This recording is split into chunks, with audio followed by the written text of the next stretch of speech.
Insights on I'm back before we get to it. Make sure you like, comment, subscribe, and you always watch the full video. Man, what's up, everybody? Welcome back to another episode of EOS. It's 1090 Jake, man. I'm rocking with y'all rocking with me. And for this video, we're going to be speaking on Peewee Longway being indicted by the feds and facing life in prison. Damn. Hundreds of millions of dollars worth of drugs and guns, Glock switches, and other items taken off the streets thanks to a special detail that culminated Thursday in Muskogee County. Law enforcement call it Operation Sweet Silence, which was a 2.5 years in the making, aimed at taking down gang members and cutting crime. Over $279 million in street value of what they seized. And the FBI, the GBI, the DEA, and others all worked together for Operation Sweet Silence. Muskogee County Sheriff's Office has worked in lockstep with the FBI and the DEA to go after some very dangerous gang members of the Zohannan gang, members of the Crips. We've seen the homicide rate more than double because of gangs. For those individuals who think that they can set up shop in Muskogee County, not on our watch. 101 arrests, over 270 million worth of drugs, guns, switches, and absolutely nothing to do with Peewee Longway. The Atlanta rapper was apparently arrested, and social media would associate his lockup with Operation Sweet Silence. The 2-year investigation would target 2 major gangs in Columbus, Georgia, the Crips and the Zohannans. Local, state, and federal agencies would strike simultaneously, with the FBI bringing 250 agents along with 7 SWAT teams. 155 guns would be recovered, along with over $270 million in cash and tons of drugs that I can't show on YouTube without getting demonetized. But nobody could find the connection to Peewee Longway, as his name wasn't listed anywhere as being arrested. But that's why y'all watch me, right? Because I get the... It's probably crazy. Like, I ain't gonna say that, this is a fact because we don't know. But sometimes it be crazy when like you'll see street people with this amount of money all between them, or either one person collectively, but they don't have like nothing like certified like a certified legit business. Everything is just street stuff.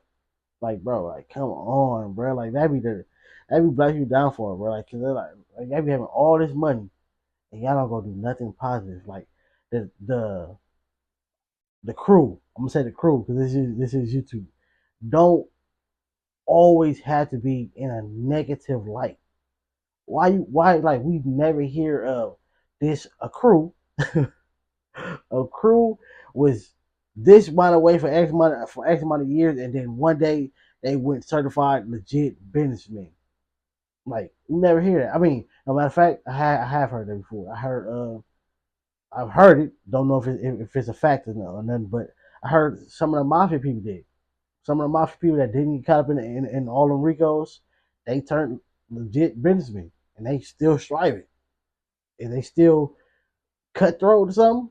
More than likely, because you could never take that out of a person, but that don't always got to be in a negative light, bro.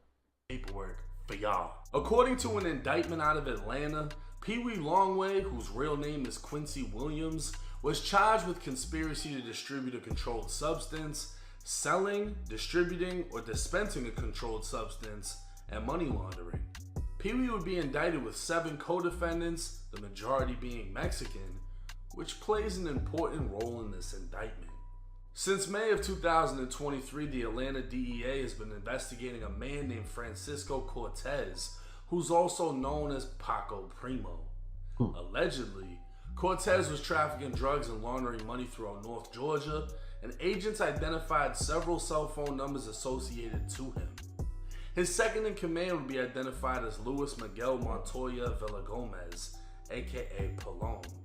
He'd be responsible for the coordination of suspected narcotics shipments from Houston, Texas coming into Atlanta.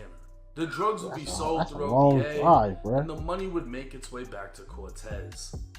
On the 4th of July 2024, agents intercepted a wiretap between Cortez and Quincy Williams, aka Peewee Longway. The conversation was cryptic, with Cortez saying, On the shoes, I got you for sure. On the windows, give me 20 bags so I can get at least 20 of them. Cortez would then say, I got you on the shoes in less than an hour. DEA agents would interpret the conversation as Peewee negotiating for an unknown amount of shoes or cocaine and 20 kilos of meth or windows. Because of the holiday and the 1 hour time window, agents weren't prepared in time and remained unsure if the transaction took place. I want to say, I thought he was gonna say that they didn't know if what they translated was fact, because it's like, how did y'all? I mean, sometimes, hey, yeah, they still do get lucky. It's like they have this, this what it might mean, and then they will go, to the crime scene, whatever, and then the thing that they thought was actually there. But sometimes, it's like, bro, like, somebody got to be snitching, bro. Somebody, I've never heard of nobody like using them terminologies. Nobody ever. And how did y'all just? This is what it means. Somebody got to be snitching, bro. But another one would 4 days later. On July 8th, it was 3:20 p.m. as agents monitored the Cortez residence with an electronic surveillance platform. A vehicle would pass by several times before parking in the roadway. Cortez's wife would then exit the residence and approach the vehicle. The passenger would exit, opening the trunk and passing her a large cardboard box she then brought inside. An hour later, another vehicle would pull up and Peewee Longway would exit the rear passenger seat, walk into the front door of the home. He'd walk back with the large cardboard box, placing it into the trunk and leaving. On July 11th, agents intercepted another wiretap between Cortez and his second in command for a sale of 40 kilos of cocaine that would take place the next day.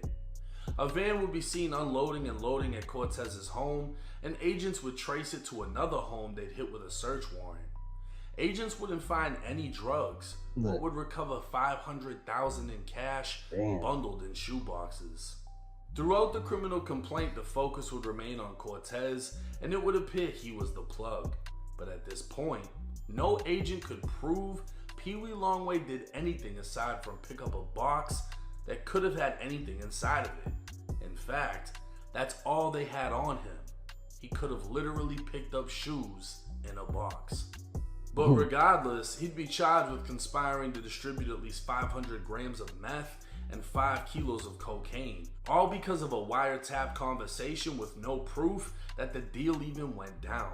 Wow. That's how scary the feds are. Arrest warrants would go out and Peewee Longway would be placed into custody. The feds would file an order. See, that's why I be saying, bro, like, y'all be putting people in jail for things that y'all can't even 100% prove. That's why we say, like we for sure need a higher government than the ones that we got that can come in and like, nah, bro, we ain't doing that.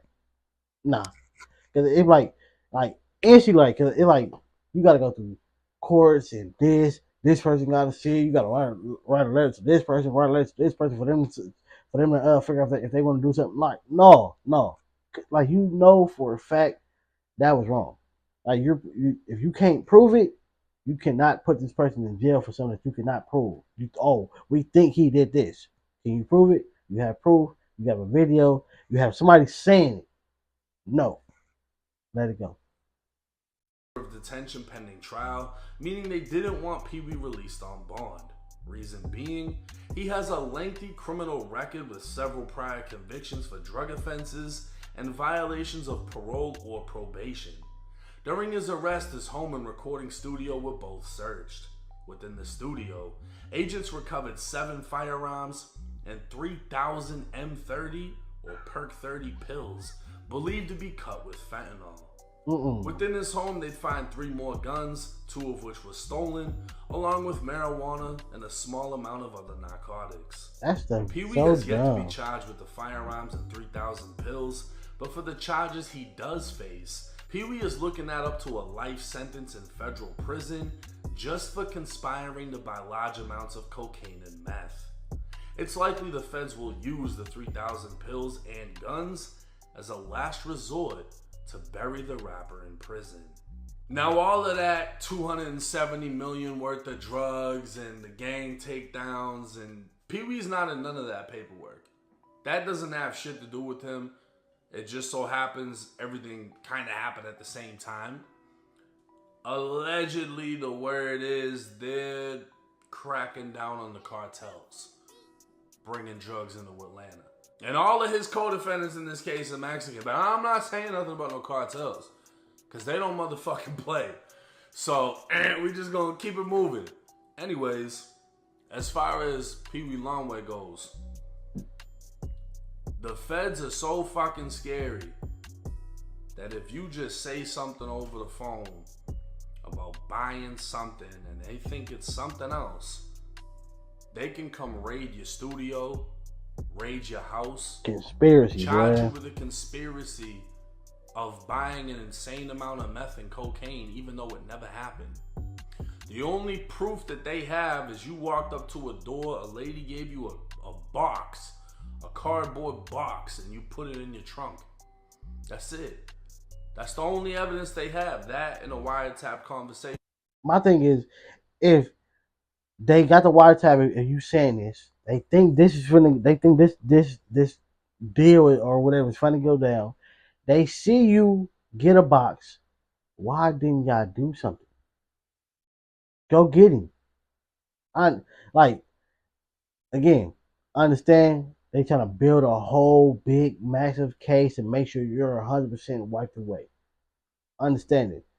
But it's like in certain situations, like that's how other crimes get committed. Like, let's say if he was the type of person that, hey, after that night he got the box, they didn't do nothing. He went home. He made a call that got, based on what he just got, helped him make a call to get 30 other people unalive.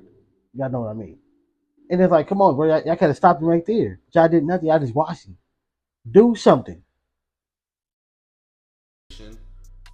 Of what they think is you buying cocaine and meth. That's enough for you to get picked up and face life in federal prison. Now the 3,000 fentanyl pills that were apparently found in the studio, I don't know if they can charge him with that. How can they prove that they were his? It's a recording studio. Who all uses the studio? I don't necessarily think that that can just fall on him. Now it's a sensitive topic because if he own it, Tommy Kwan just passed away.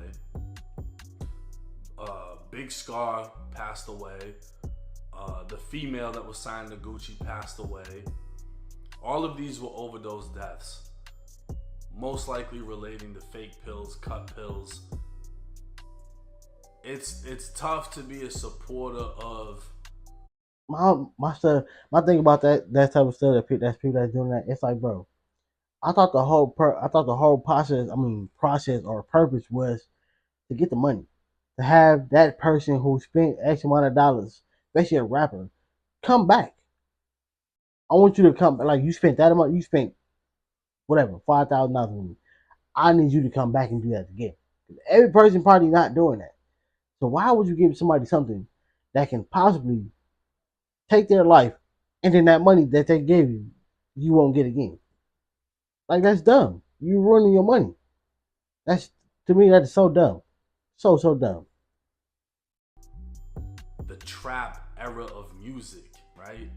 Because back then, or when I was in high school, like 2010, that's what the music was. It was trap music, even before that. You know what I mean? Fentanyl wasn't a thing. Nowadays, I've never heard of it dudes that are to pushing now. this and selling that, that's what they're pushing. And it's killing everybody.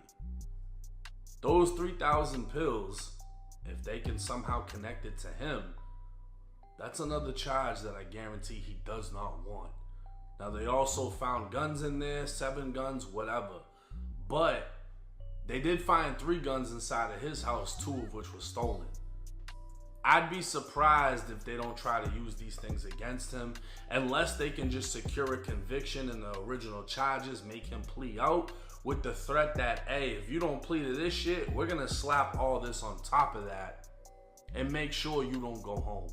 Now, it's a tough case, and I looked into some of his co-defendants, and his co-defendants have been caught up with pounds of meth and all types of other things in other states. these dudes be moving around and doing their thing. Like I said, I'm not gonna get too deep into them. I really couldn't find pictures of them to show y'all who they are. And you know, what they're allegedly affiliated with, I don't want nothing to fucking do with. But as for Peewee Longway, I'm gonna be honest, it does not look good. He had nothing to do with the big operation. This is his own thing. It's just him and these co-defendants. I think 7 people in total. Yeah, somebody said. And we'll just have to wait and see on an update. But like I said, in my opinion, they got you on conspiring to buy and sell 500 pounds of this and 5 kilos of that. I'd never want to be in that position. Let me know, y'all. Yeah, to get like the fact that you can get locked up ahead of time off just conspiracy alone, and then you got I guess a case with 7 other people in it, or 6 other people if you're the 7th person. Yeah, he's gonna either for sure get ahead of time, or it's done, or he's done. Yeah, it's either you gonna snitch or they gonna snitch in this situation, and especially with everything that they have supposedly on you. Yeah, it's not looking too good.